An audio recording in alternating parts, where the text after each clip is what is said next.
What's up, douchebag? And welcome to Rad Reviews, the show on Darkbad TV where I give you an awesome review of an awesome game. My name is Rad, and today we have a lot of goodies, because this is the PlayStation Plus special. Let's do this.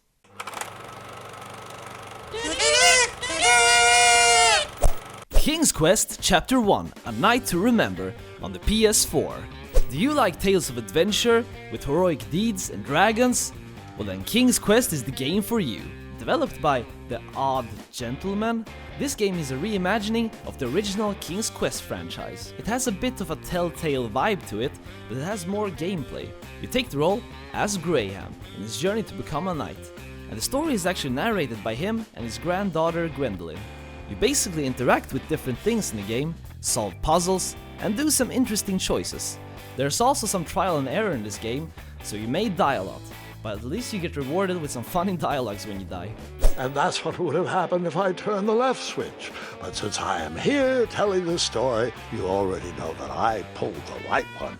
The character Graham is a pretty clumsy, but also an amusing character, and the whole game has a funny atmosphere over it. And I also had to do some pretty obvious mistakes in the game just to see what happens. The first chapter of King's Quest starts off really strong, with good atmosphere and funny gameplay, which just makes me want to continue playing the game. It's a perfect storytelling game where you do heroic deeds as the clumsy guy out for adventure. 8 out of 10. Gauntlet Slayer Edition for the PlayStation 4. Made by the Swedish Arrowhead Studios, Gauntlet is a dungeon crawling hack and slash adventure where you proceed through dungeons that are procedurally generated. I got some early impressions about the game from Kitchen and Indigo, good and bad, but I got positively surprised about the game when I played it. The game may lack an interesting story, and it has some awkward sounding dialogues, but the gameplay was actually a bit addicting. You have different abilities on different classes, which are fun to use, and it seems to have some unlockable gear, which you can purchase from the gold you collect in every floor. It seems like a pretty fun co-op game, but I'm a little bit bummed out that it didn't get a release on the PS Vita. I think that these kind of games are perfect on the go, with or without friends. 6 out of 10.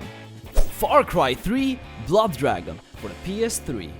A standalone expansion from the original Far Cry 3 by Ubisoft Montreal, Far Cry 3 Blood Dragon gives you everything funny and quirky from the 1980s action movies and games. You take the role of the cyborg sergeant Rex Power Colt in a retro-futuristic dystopian world after a nuclear war. The gameplay is pretty much the same as in Far Cry 3, well duh! The only difference is the style change, and apparently that you don't choose your perks when you level up. You just gain abilities when you reach a certain level. And when it comes to the weapons, you start off with your gun and your trusty neon knife to cut some assholes. But you quickly get a pretty decent arsenal in the game. And the game actually has jokes plastered everywhere, even on the loading screens. And your character Rex even states how much he hates the tutorials and just wants to get to the killing. Well, I can't really blame him, because the tutorials are trolling him in the beginning of the game. They did a really good job in making something funny with such a wacky style. Lasers, testosterone, and quirky humor combined with the Far Cry 3 gameplay makes this a really fun experience. 8 out of 10. SSX for the PS3. Released 2012 by EA Canada, SSX is the latest installment of the SSX franchise. This game is an arcade-style snowboarding game, and it's a pretty crazy and intense one. Do flips, jump crazy jumps, and grind rails and trees that makes as much sense as the rails in the latest Sonic games. The gameplay was fun, and I actually got some nostalgia from when I played SSX Tricky on the GameCube. Speaking of tricky, you still got your tricky meter, which you need to fill up to do your ultimate tricks. These tricks are unique to every character, and it seems like they're a bit harder to pull off this time. Or maybe I just suck, I don't know. It has pretty cool music, and it's still a pretty satisfying game to just have a blast in. Well, I guess I could just stay home with some hot cocoa this year and snowboard in my PS3. 6.5 out of 10. How do I make a 0.5? Like... Freedom Wars for the PlayStation Vita.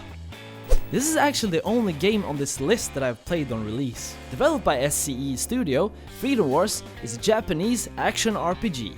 It is set in a distant future where most people are imprisoned in cities known as panopticons. They wage war against each other, and you are a prisoner in one of them.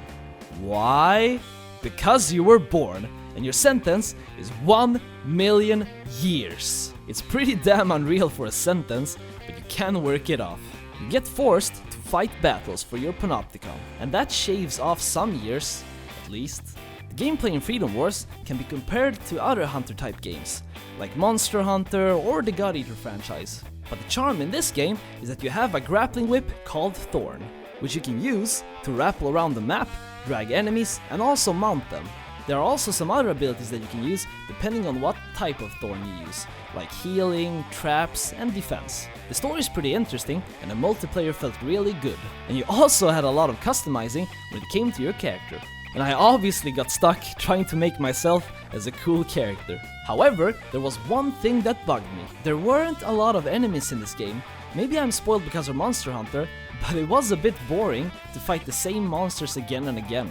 All I really noticed was difference in color and weapons. 8.5 out of 10.